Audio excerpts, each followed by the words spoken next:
میں تم کو ذلیل نہیں کرنا چاہتا، خدا کے واسطے پورے مسلمان بن جاؤ، جو کمیاں ہیں وہ پوری کر لو۔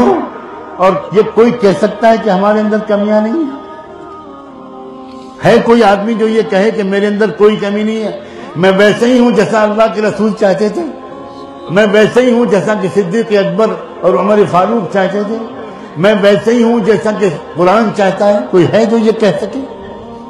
نوجوانوں، اپنی آنکھوں کو نیچا رکھ کر چلنا سیکھو۔ تم جس لڑکی کو دیکھ رہے ہو، سوچو کہ تمہاری بھی تو کوئی بیٹی ہے۔ اگر تمہاری بیٹی کو کوئی دیکھے گا تو کیا گزرے گی اس کے باپ پر اور بھائی پر؟ کیوں نہیں سوچتے ہو سڑک پر چلنے والی عورتوں کو جو گزرتا ہوا محسوس کر کے؟ کیوں نہیں دل میں دعا کرنا سیکھتے ہو؟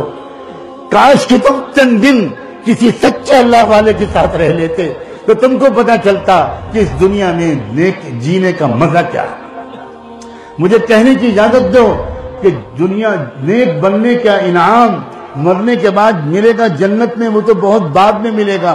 سب سے پہلے اس دنیا ہی میں جنت کا مزہ ہر وہ آدمی چکھتا ہے جو نیک بن جاتا ہے۔ یہ دنیا جنت بن جاتی ہے۔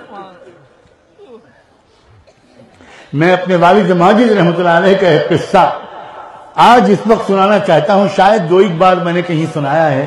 کچھ اللہ والے یہاں ایسے بیٹھے ہیں جن کی توجہ کے اثر سے میرا اس وقت دل چاہ رہا ہے کہ میں واقعہ سناؤں۔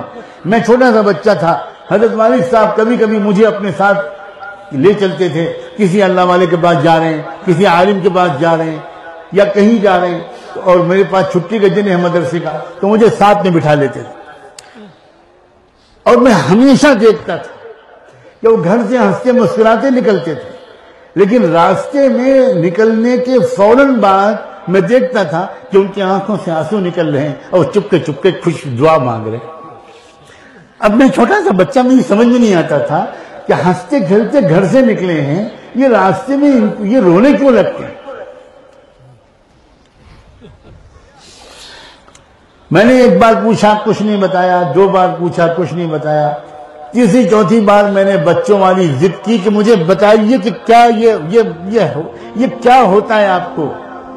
یا آپ جب بازار سے گزرتے ہیں، سڑک پر سے گزرتے ہیں، تو آپ یہ کہاں کھو جاتے ہیں؟ کیوں آپ کی آنکھوں سے آنسو نکلنے لگتے ہیں؟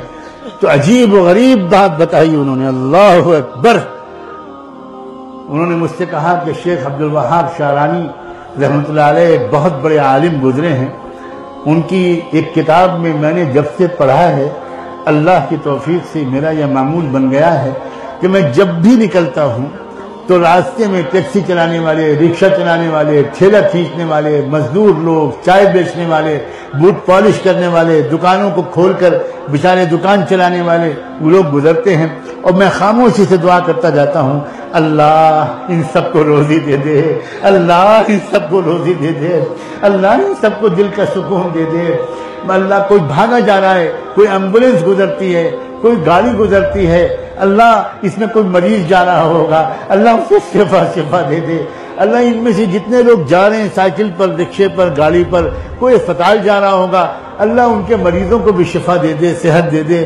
اللہ کوئی کچہری جا رہا ہوگا، اللہ اگر وہ بے گناہ ہے تو اس کا جلدی سے پیچھا چھوڑا دیجئے مقدمے سے۔ میں بس مخلوق، اللہ کی مخلوق کے لیے دعا کرتا ہوا جاتا ہوں، اللہ کی مخلوق کے لیے دعا کرتا ہوا جاتا ہوں۔ یہ میری عادت بن گئی ہے، میرا عام معمول بن گیا ہے۔ لوگوں، کیا ہم یہ ادا نہیں سیکھ سکتے؟ کوئی محنت پڑے گی اس میں، کوئی 2-4 لاکھ روپے خرچ ہوں گے اس میں، لیکن اس کا فائدہ یہ ہوگا کہ آپ سڑک سے گزرتے ہوئے آپ کا دل اللہ کی مخلوق کی محبت سے بھر جائے گا، دل صاف ہو جائے گا، کینہ ختم، غیبت ختم، بدگمانی ختم، حسد ختم، تکبر ختم، غرور ختم، عجب ختم، جلن ختم، کسی کو حقیر سمجھنے کا بہت بڑا گناہ ختم، اور ان سب کی جگہ پر کیا ہوگا؟ محبت، اخوت، محبت، اخوت، اور دل میں ایک شبنم کی ٹھنڈی بارش ہر وقت بوند بوند گرتی ہوئی محسوس ہوگی، اور آپ کو دنیا میں جنت کا مزہ آئے گا۔